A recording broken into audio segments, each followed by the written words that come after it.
Cool. I didn't. You're cheating. Okay, so I have a question, and anyone is free to contribute to this. We're also always debating where we get the best users. So I like, it's user testing, right, Adriaan, that gives you the access to users. And we've used that before, and my one concern is that I suspect those are people that sit behind a machine all day that tests products. So there's a slight bias in it that they look at things differently to general users, and I think I've abused family and friends to the extent where I can't ask them anymore. And we've always thought whether there's a base of users we can get together in South Africa, but in your experience, and Jason, I know you've done a lot of user testing as well, sustainable user base, best options, something that we can't deplete. Any thoughts?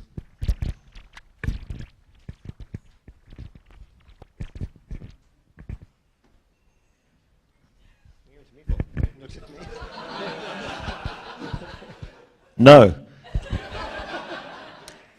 Well, at Flow, where I don't work anymore, no reason, what we used to do was we had a recruitment agent, and we would just say, we would most often give them the specs, say, we need these people from this kind of background, yada, yada, yada, and they would find them for us.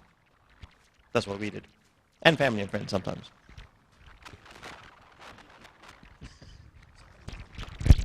I can also say that we just get Flow to do it.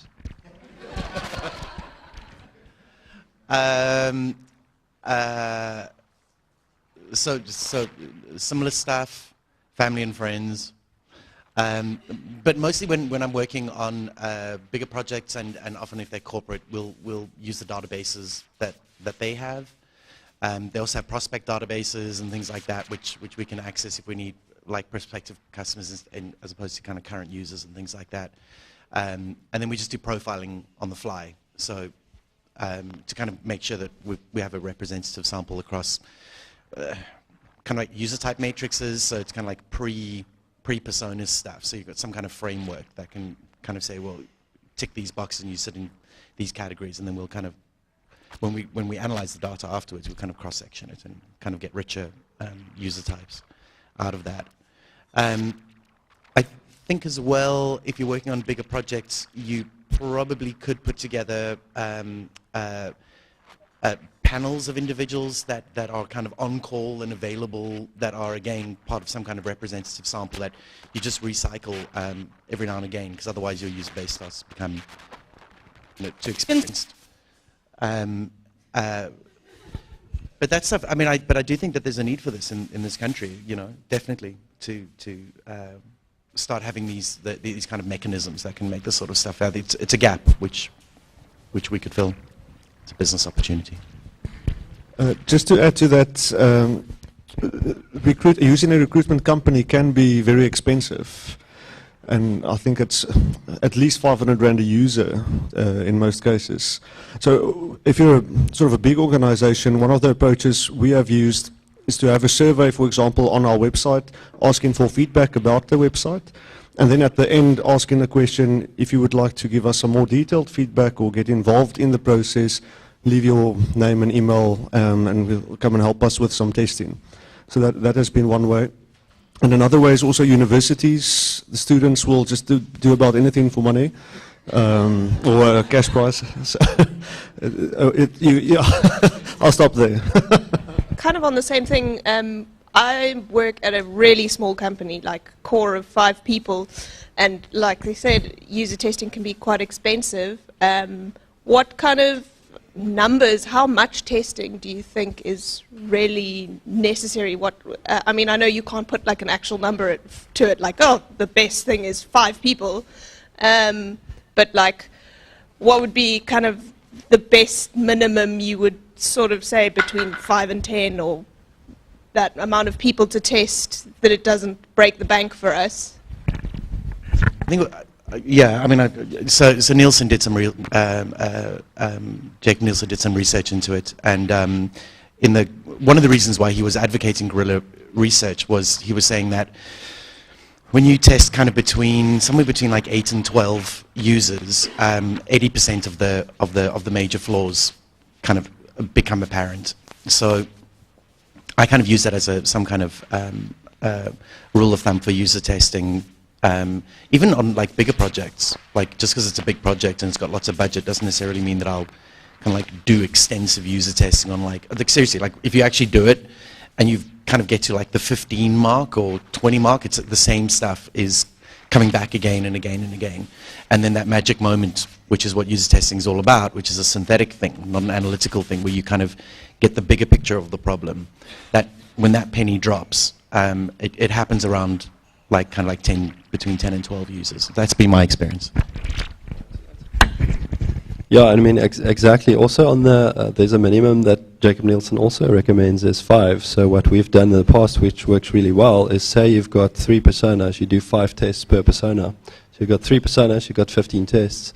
And I've also literally seen where we've tested 49 users, and about at the 15 mark, we could literally start predicting their answers. Then it became a really useless exercise.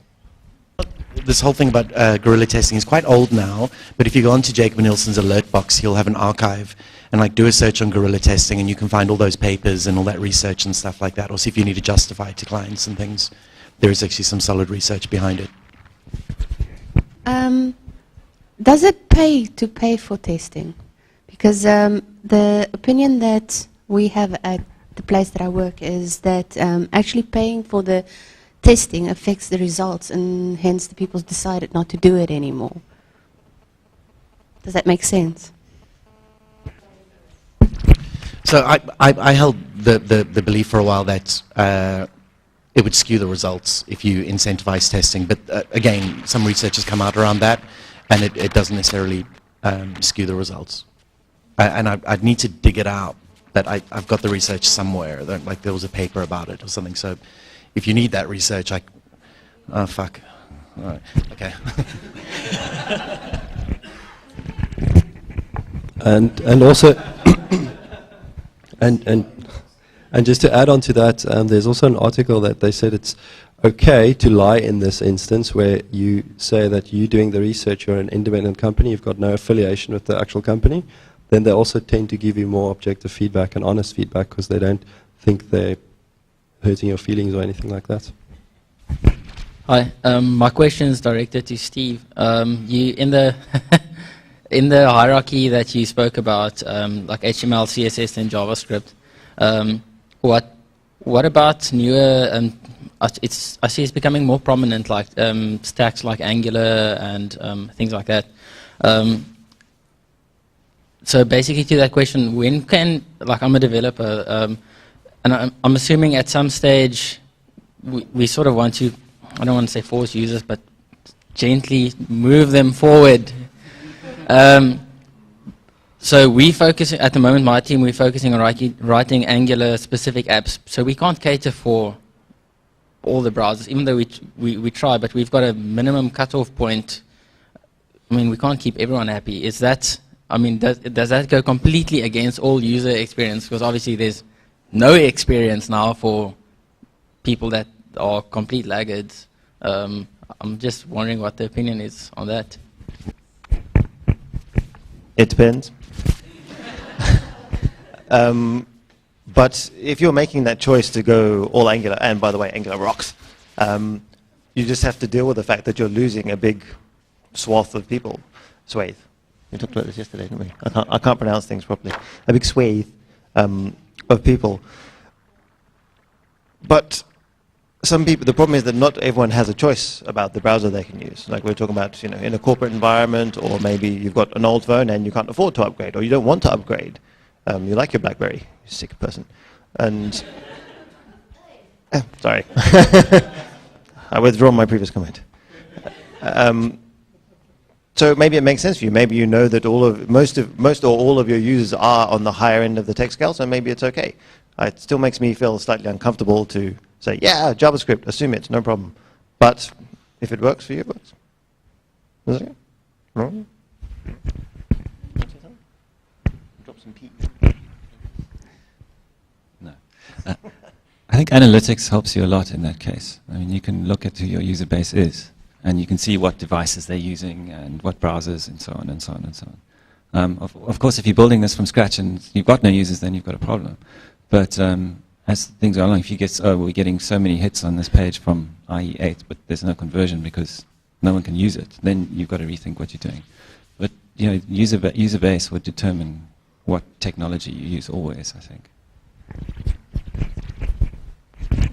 Okay, so not to speak to your specific question, because I'm quite obviously not an expert in that, being a content strategist, but something a little bit more general that arises out of your question. I think most of us tend to be idealists. I think that's often why we're drawn to this work, because we want to fix the world, right? We want to make it a better place. That's why we go into user experience or something along those lines. And I think sometimes we have to accept that certain decisions that are going to be made are not necessarily going to be perfect, and the work that we do isn't always going to end up being the ideal, perfect vision that we have in our heads of what we would like it to be. And I think we tend to beat ourselves up sometimes unnecessarily, and I'm not saying you are, I'm just saying generally speaking, because this is something that I kind of hear from people a lot. You know, I want my organization to move in this direction, and don't they understand that this is the best thing for users, and we've got to go in this. Sometimes there are really sound business decisions why you might go in one direction, and oh my gosh, I just said one direction. Anyway, I heard those words coming out and I couldn't take them back. But sometimes there are really sound business decisions, and I think that as user experience professionals, we have to remember that there is still a business that has to be run, and sometimes we've got to balance and temper our idealism a little bit with business constraints and business realities. And so, you know, what you're talking about analytics and looking into who your user base is, and if you have to unfortunately cut out a portion of your user base because it makes business sense to do so for whatever reason, sometimes that's a decision that you're going to have to make, and it may be something different in your individual environment. But I think we need to be careful of beating ourselves up too much about things not being perfect.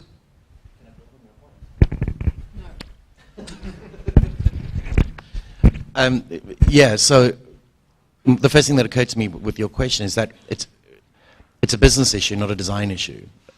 You know, whether or not you're going to cut off a whole chunk of your target audience, and it's not a technical decision necessarily, unless it's part of some form of larger IT strategy or something like that.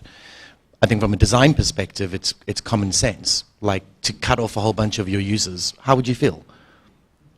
You know, if you're a user and you know, there's a website you go to all the time, and then one day you go there and you can't fucking access it. You know what I mean? It's like it just be crap. No, but there's one in particular. I think it's i6 or something.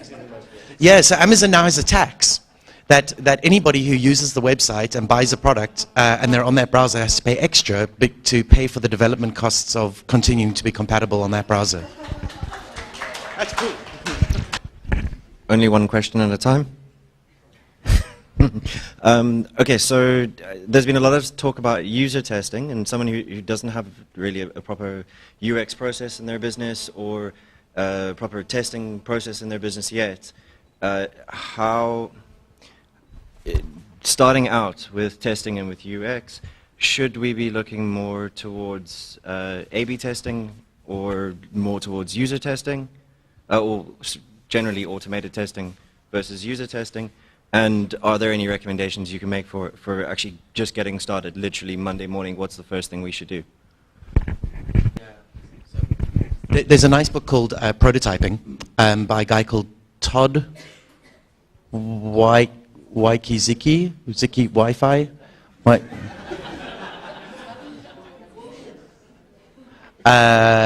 But do some search, like go onto Amazon and, you know, type in prototyping. And there's a book dedicated to it. And so the point is that different forms of testing will elicit different things. So you know, one-on-one user testing, which is facilitated, and you've got, you know, the researcher watching and stuff like that, is good for certain types of testing. And then A/B testing, you're testing for different stuff. And you can sometimes mix and match them and combine them. So the point is that you use different methods of testing at different times to get different forms of feedback. And then you also have different forms of fidelity. So there's a nice graph which at the bottom has got kind of graphical fidelity, and then up at the top you've got interactive or coded fidelity.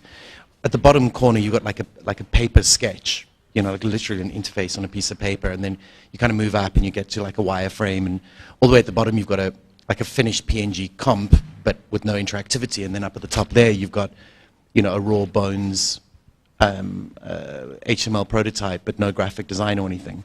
So the bottom bit is like really great for testing information architecture. You can test a lot about whether or not your navigation and your categorization, all that stuff works off paper prototypes.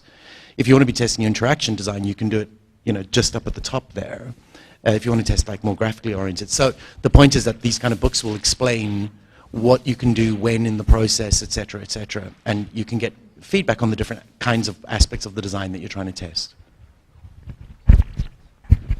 Also, to add to that, the easiest way that, in my mind, you can do that also is, I've got the philosophy, any testing is better than no testing. So if you are able to get somebody in front of your piece of paper or your actual working software, think about the thing that you think is wrong the most. What's your riskiest assumption? So you think that people are struggling to register on the website, for example, then that becomes your assumption, that becomes your hypothesis.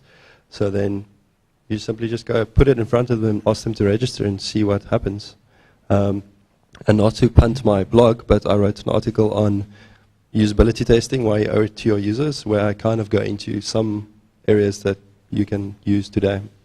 But yeah, just start. That's the easiest way. Just to add to what Adriaan said as well, kind of similar to what I was going to say, which is start by asking yourself why. Like, why are we actually wanting to do this? What is the question we're trying to answer? And that'll lead you to what type of testing you should be doing. I think that's really important, is don't just start with a list of tools, a list of things that you have in your toolbox. Well, we could do any of these 5 or 10 things, and let's just start at the top. But actually start with the problem. What's the problem you're trying to solve? What is it that you're trying to figure out? What's the question you're trying to answer here? What do you want to get out of this? What's the outcome? And then go and find the tool that will help you get closest to that. If you can only do one kind of testing, start prioritizing, and then work your way down that list.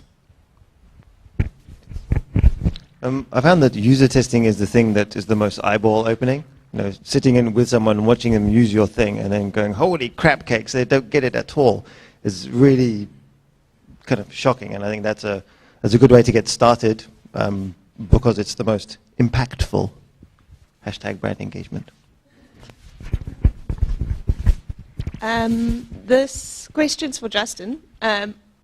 Might be a stupid question. I'm not a developer, so with the typography stuff you were talking about and the different sort of formats, the WAF or whatever, we use typekit fonts a lot at work, and I don't know, like, what do they use? Is that a good thing to be using? Yeah. So Typekit will send WAF to browsers that support it as a default, yeah. And then we'll have fallbacks for browsers that don't support WAF. So WAF is the preferred mechanism of delivery for Typekit. Typekit works slightly differently to hosting your own font, because it's dependent on a little bit of JavaScript. That then makes a call to someone comes to your page, there's a bit of JavaScript, goes off to Typekit servers, interprets the JavaScript, and then returns the CSS for those fonts. And those fonts are hosted on Typekit servers. Okay.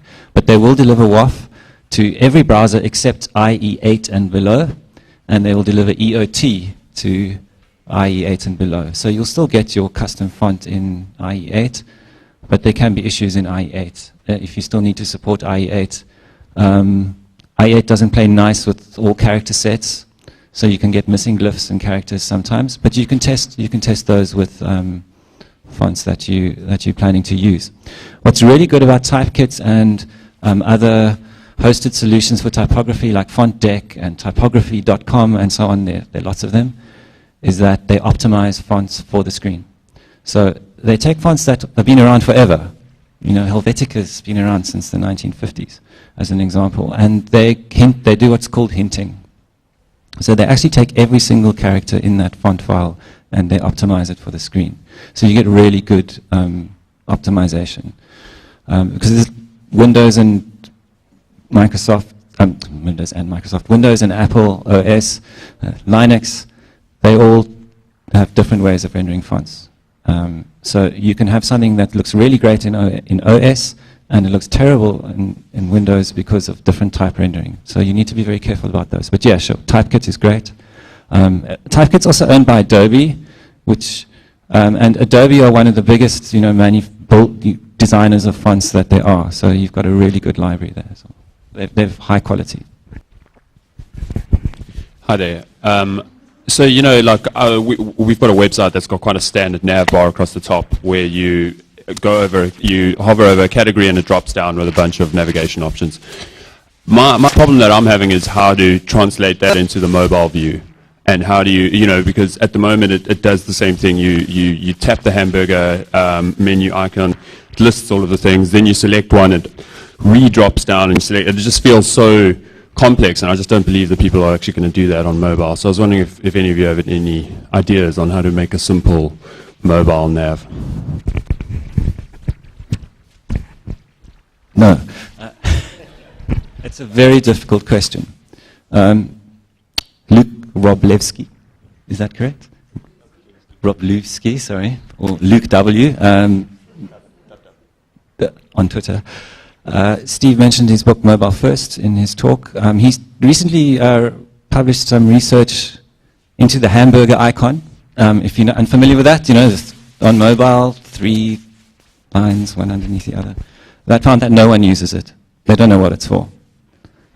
So already there's a problem with that navigation pattern, that people just don't understand what that is and they don't use it. So he did some testing on that and had the hamburger icon with the word menu, which is, space issues on a mobile device. And a couple more people used it, but not that many. And then just the word menu instead of the hamburger icon, and that jumped by about 10%. But it's still very low. I mean, even with the so-called optimized menu, just the word, it was around 55% of users who were actually recognizing and using that for navigation. If you've got something complex like a drop-down navigation and then you're putting that into, I imagine off canvas or something like that, you're dealing with a lot of different hierarchical levels now that are filling the whole screen. The whole screen becomes the menu. It's very, very, very difficult. So I don't really have an answer for that. Brad Frost has put together a quite useful resource on mobile navigation patterns, where he's collected a whole lot of them that are in use at the moment. They all have their pros and cons. I think as soon as you have a nested menu, you're in trouble on mobile. Yeah, and maybe a way to look at that is to not nest on mobile, but rather have, when you go to a page, have another sub-menu on that page. Sorry, it's kind of interesting the way you phrased the problem. Like, I think you phrased it as an interaction design problem, and it might not be an interaction design problem. It might be an information architecture problem. In other words, are those categories right? Are the groupings correct in the first place? So I think, without being able to look at the site, because it's quite a broad question if one can't look at it and actually kind of break it down, like how big are the DHTML, how big are those menus, etc. Be clear in your mind about what the real problem is. Because if it is an IA problem and you're treating it as an interaction design problem, you're going to go round and round in circles. And if you can go back and re-explore the IA aspect of it, you might not have the interaction design problem at all. Yeah. 100% agree. That's exactly what I thought when I heard the question as well. I think maybe... I'm thumb-sucking. 70% of the time that I see drop-down menus on websites, desktop sites, they're unnecessary because it's an IA problem. The IA is just overly complex. It doesn't need to be so complex with all those multiple drop-downs and drop-downs. And I absolutely agree. I think you should start there because I'm pretty sure you're going to be able to simplify and you might be able to do it with the problem.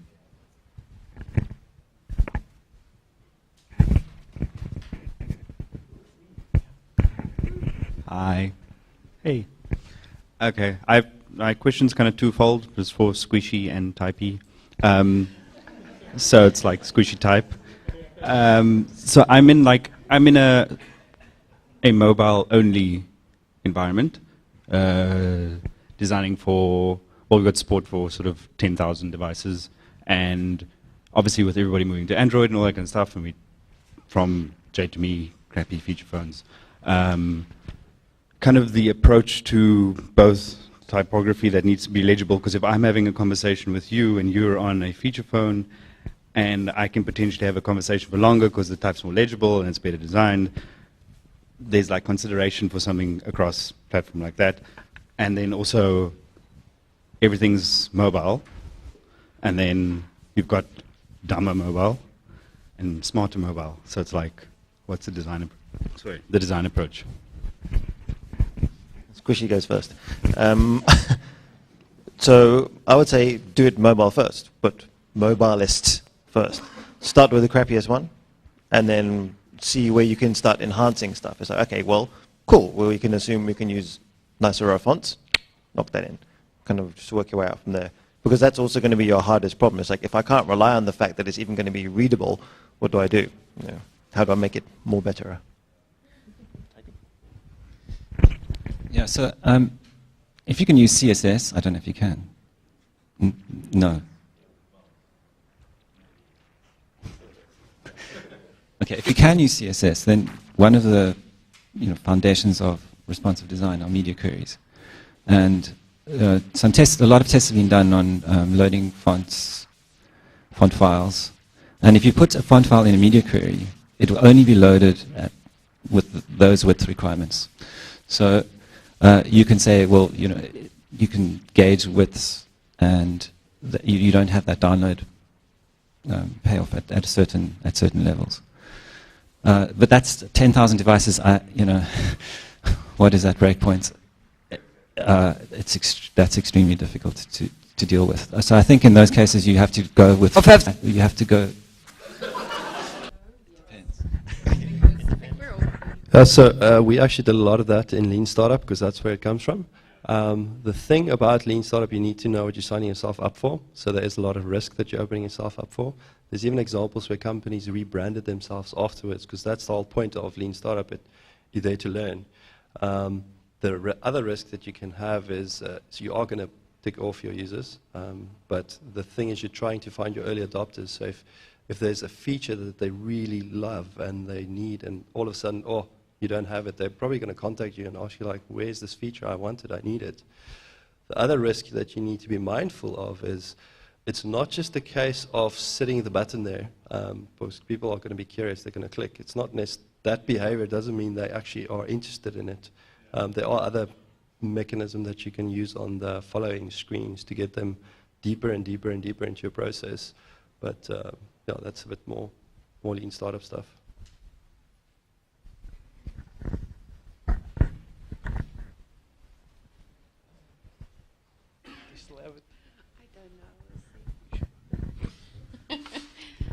My question is for Kerry-Anne, eh? Kerry-Anne, sorry, man. You said that what I found very interesting that what you spoke about is sharing of information. The company that I work for, we've got various departments that are focused on various things in the business, and we were quite small at one point, so we had the culture where people actually went out and talked to each other. But now as we've grown, and we've grown quickly, people are starting to work in silos. So this is more advice that I would like us to actually, what can we do to encourage people to keep on talking to each other?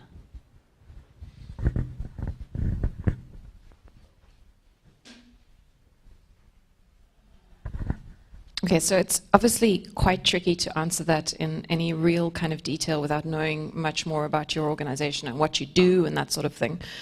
But I think it's good that you're thinking about that, firstly, that you're actually aware that there's a problem. So I guess one of the things would be, one of the things to avoid is to start having meetings about certain projects that other parts of the organization are not involved in. So in other words, one of the good things to do is to bring people from across the organization into meetings. And I know meetings sounds like a dirty word, but they can be really good depending on what you're doing. So workshop type sessions or whatever. Don't make those cliquey little groups that are restricted to one vertical or one silo, one department or whatever. Bring people in from across the organization who might have some value to add or something to some kind of information they could impart or whatever, something to contribute. Other things would be some kind of knowledge management setup. I don't know if you have anything like that, so some kind of digital knowledge management. It depends on how big you are. I mean, you said you've grown. I don't know how big, whether you are big enough to, I guess any organization, no matter how big you are, you can have some kind of knowledge management tool, even if it's just a wiki, that you could set up to track information, track processes and that kind of thing, and just keep sharing information, even if it's something as simple as a Slack channel. I mean, that Slack, I don't know how many people here are using Slack at the moment. It's a really great tool. I very much recommend it. And that can be really useful for just keeping people talking. And instead of just having departmental channels, actually have channels around specific topics, you know, so that people across departments can maybe converse and collaborate about particular topics instead of getting people really siloed into their departments, so that people who have an interest in a particular topic or a particular project or something could actually speak about those things. Making sure that people are sharing resources with one another, so sending out information all the time, you know, that people are reading blogs or whatever, websites and things. Does that help? Okay. Sorry, totally unrelated, except it's on the topic of sharing. How many people here have heard of linked open data? So it's a really, really interesting topic, and it's gaining a lot of ground in the UK. If you want to read up about it, Mike Atherton did a really fantastic presentation on it at the IE Summit this year. But it's essentially the idea that companies are making their data, like non-secure data, available to other companies. So you can literally pull data from them as part of, you know, some kind of digital experience. And what it means is that it's like next level mashup stuff, but companies actually opening up their internal data. I think this is a very interesting thing from a governmental perspective. If government services could open up their data, all of a sudden other services could emerge building data on top of data. But it's a really, really interesting topic, and it makes the web like 100 times more interesting and useful and layered, and it means that people who kind of previously couldn't do something because they like literally didn't have enough of that data, it becomes available. So in part, I'd like to put that to you, Marco, as a challenge. Like, open up the data, make it available for other people to use and build upon, and you can start building a, you know, like a really interesting service economy around that, like at least for the Western Cape. But also for anybody who's interested in this, like I challenge you, you know, like go into your companies and start having a conversation about opening up data that's not necessarily secure, because it's kind of a greater good concept, and our country could benefit from it, and the digital media will benefit from it. There is also quite a lot of complexity that comes with that, though, because there's a lot of metadata that you would need to add to your data. So it's not just a case of saying, here's all our stuff, use it. You're going to have to tag your data correctly so that it is actually usable by other systems and so on the web. But it is I agree, it's a really, really good thing. And yes, we need to foster more openness in South Africa. I've had a couple of conversations with people today who've all said, you know, this is definitely a problem.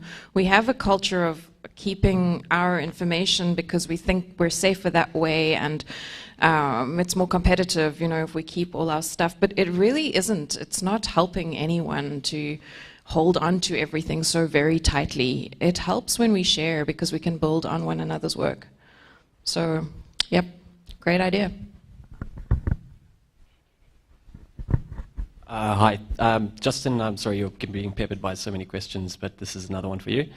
It's related to typeface sizes for various screens. Obviously, we do have Retina screens, as you pointed out. I don't know if you've seen 16-pixel fonts on Retinas at 100%. They're pretty tiny. So are you talking about, one of the questions I want to ask is whether you're talking about Safari's helpful method of expanding websites for you? Is that the 16-pixel text you were referring to? And then secondly, is there some kind of threshold for how you measure what is legible and to what kind of target audience? Because personally, I can read very, very small text, and I attribute it more to the fact that I can identify the form of the character. So even, you know, fonts developed for screen, which were very blocky and archaic when they started out, it's still fully legible. even at very small font sizes of 8 pixel, for instance. So then you get the other side of the coin with people like yourself who are perhaps visually impaired to some extent. Where do you draw the line exactly, and is there some kind of method you use to determine that? Thanks.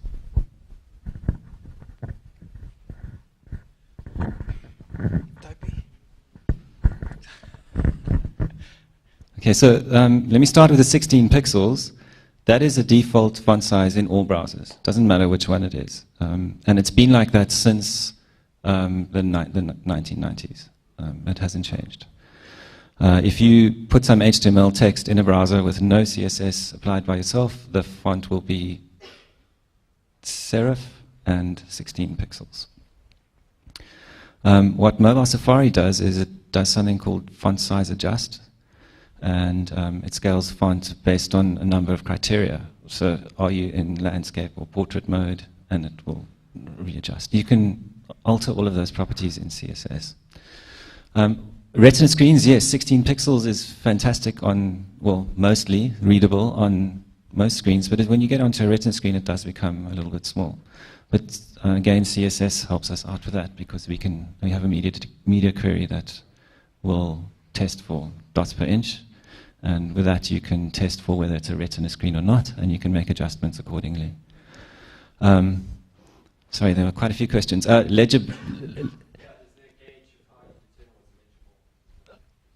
Sure, this is a really, really fraught question. A typographer called Sophie Bauer has just recently published a book called Designing for Legibility. And if you're interested in this topic, I absolutely recommend it. It's based on a master's thesis that she did somewhere in London, St. Martin's, I think. And she has gone and evaluated a wide range of typefaces. And she's actually a type designer, so she designs typefaces and then has looked at, through lots and lots of testing, how people respond and find things legible. But again, the conclusions aren't hard and fast. And mostly what they're about is context, and they're about what you're used to. So a legible font for someone is an illegible font for someone else. And it has a lot to do with use, and it has a lot to do with what you're familiar with. So personally, I find Helvetica, especially at small sizes, not very legible. Yet Helvetica is ubiquitous. I don't know if anyone's seen the documentary Helvetica. If you watch that film, you walk down the street and you just notice that Helvetica is everywhere. So I don't find that particularly legible at small sizes, which is why I think Apple's decision to make it the default font in Yosemite is a very poor one, be that as it may. So that's a personal thing, but Helvetica, because it's everywhere, becomes legible. People are used to reading it. Yeah. So there's some characteristics you can look at in a typeface that might make it more legible than others. If you look at typefaces that are specifically designed for the screen, and things like Verdana, Lucidagrand, Sego, all those fonts, they're very open. Yeah? So they don't have closed elements. If you look at, say, a C in Helvetica, where it ends, there's a C, where it ends is a straight line. It's closed, all those types of elements. But if you look at fonts specifically designed for the screen, you'll see those elements are all slanted. Now that's something you probably have never noticed. Okay. But those fonts designed for the screen are all designed that way. So you're not noticing that they're legible necessarily. They just are, because you can see them easily. So I'm not really answering your question, I know. I'm just rambling. It's interesting, though. Well, thanks. Yeah, so, but that very idea that, it's slanted, it's not straight, points to legibility as a function of what we're used to, rather than something that we'll go, okay, I'm going to make this really legible now.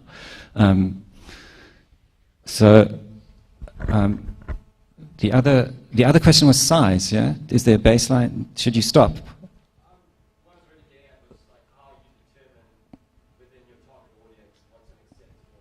Yeah.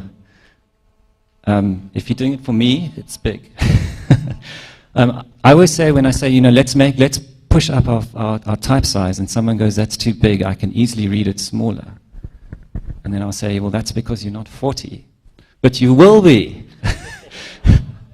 Hopefully.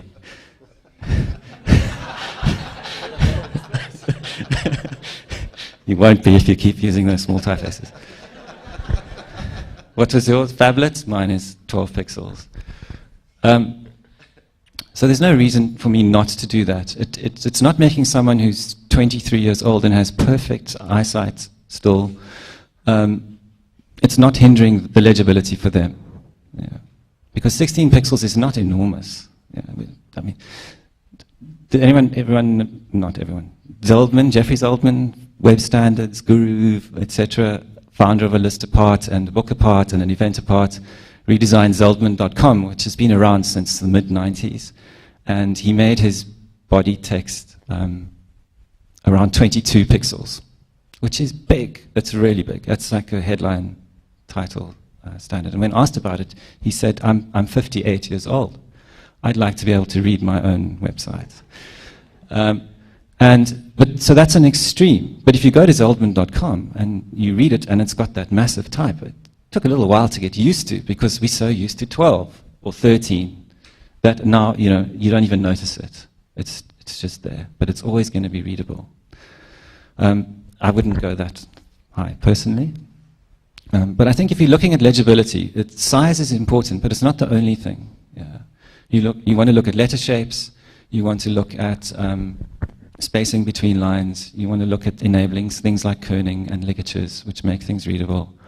And you want to be spacing your paragraphs properly and looking at line lengths and things like that for legibility. It's not just about size. Yeah.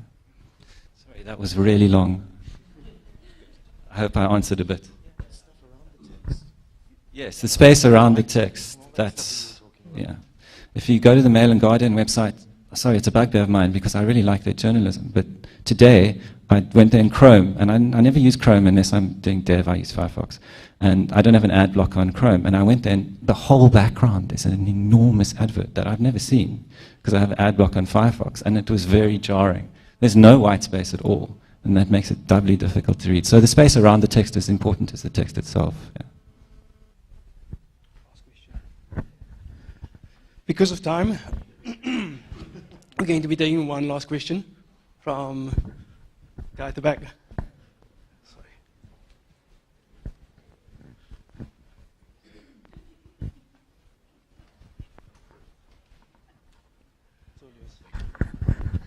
This question is for Jason. I was thinking about the theory of liminality. Is that right? So if I've understood that correctly, that's about being between places. And you talked about it in the context of, societal, epochal, and at an individual level. But I was thinking is there space for thinking about it, in terms of interaction design? So there are a lot of interactions that we design where you find yourself possibly in between places. So when I press the register button and I haven't got an account yet and I'm waiting for that to become real, I'm, kind of in between places. It's kind of like an in-between place. So is there space for thinking about that, this grayish brown zone?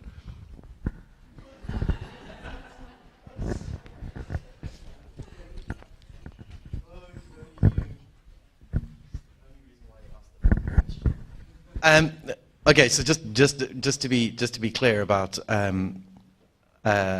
what we mean when we talk about a brown space or like a gray space.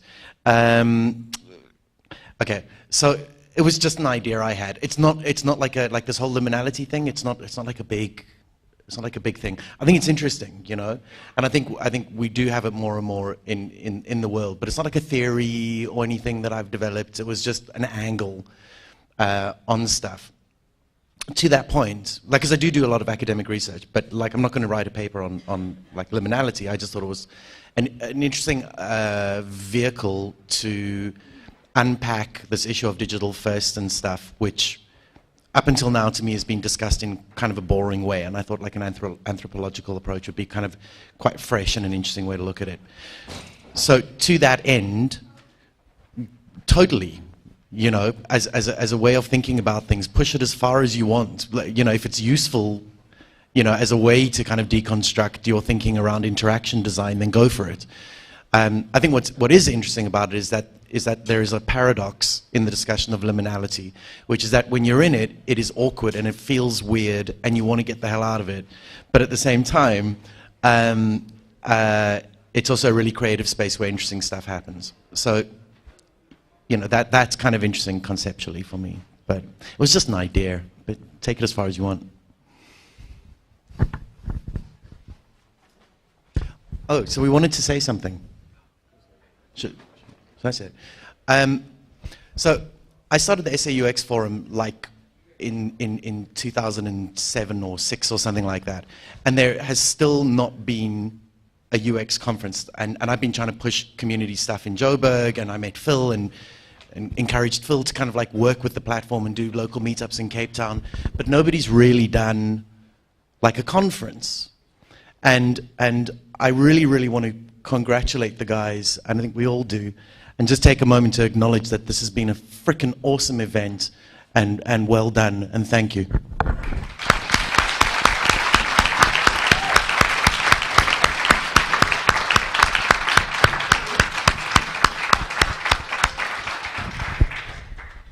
Say something. You're always in the background. Do you want to? So we have to say thank you to quite a few people. And I'm not going to make this long because I'm sure you guys had a long 2 days, or 3 for some of the developers. I'd like to say thanks to our production team, which is Muka and Ingrid. They've done a fantastic job. Our photographer, Leslie from Photo Fusion, he's just been dragging people to do some interviews. And if you did an interview, thank you. And if you didn't, we hate you. But the geeks are actually here as well, purely because a lot of the conference is around the fact that the user experience and developers, sometimes there's no sort of synergy and there's no sort of communication background. And one of the developers actually made an interesting point. He says, why was there no joint topic which covers user experience and the developers in the same room? And I thought maybe that's a good idea for next year. But that was quite interesting. But yeah, these are the guys. I don't think it's user experience versus developers. I think it's user experience and developers. But thanks a lot. I think, you know, thanks to the team. Thanks for the speakers flying in from all over the world, Johannesburg. Yeah. Anything outside of that side of Cape Town, the hall, it's winter. Yeah, and also, thank you for the international guests. We have Juliet that flew in from Amsterdam. We have Alexander that's come all the way from Berlin. Also Wim that's flown in from Belgium, and he's staying for a couple of days. So if you want to hang out with some of the geeks and what they're doing. Yeah, so thanks to those guys. I had Ricardo actually come up to me and said that I should say that this has been an agile process, so we can only get better. So without further ado, I'd actually like to do a prize draw for the GoPro. Oh, Iggy wants to say something. Cheers. Hi, everybody. I don't know why I said hi, because I've been speaking to you all day. So if, I mean, I know there were a few more questions. If you want to reach these guys, easy access is Twitter. They're all on Twitter. Kerry_Anne. Urban Renewal is Justin Slack. Max Barnes is Steve Barnett. Carlo Kruger is not here. He presented the talk on psychology and I've got him cognitive bias earlier. He's Ironic Buddha. Jason Hobbs is jhobbs_ZA. And then Adriaan is Adriaan Fenwick, just like his name. 2 A's, not 1. Because there's an Adriaan Fenwick on Twitter as well, so it's like an imposter.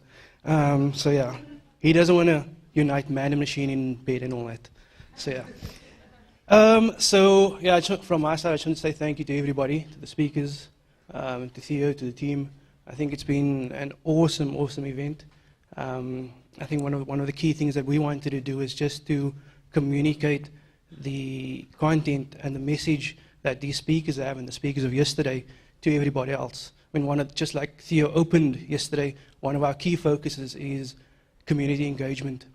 And one of the key things in Cape Town, Johannesburg, and South Africa is who are the UX people, who do we turn to, who do we ask these questions, and that is one of the key reasons for this conference, to not just have speakers here speaking about topics that you may or may not know about, but actually for you to see who these guys are and for them to see who you are. Meet and greet and interact is not just about them and us, but it's actually about the community.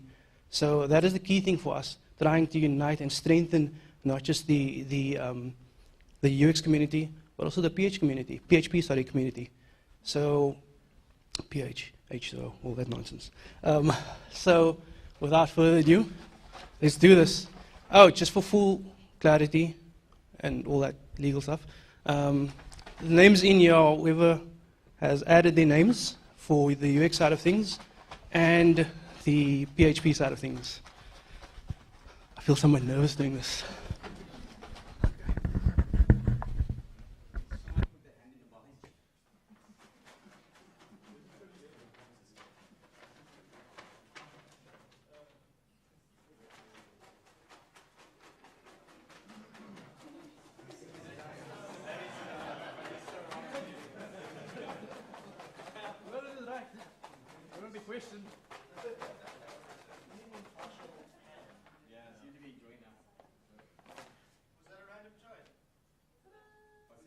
Lloyd, I'm just keeping it on like you can see it.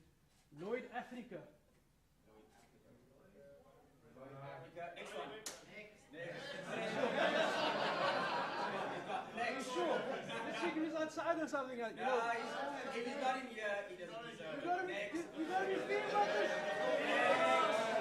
Go on. Next one.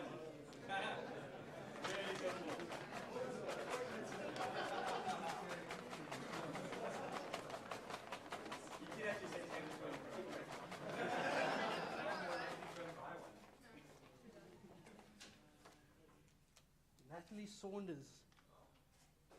No.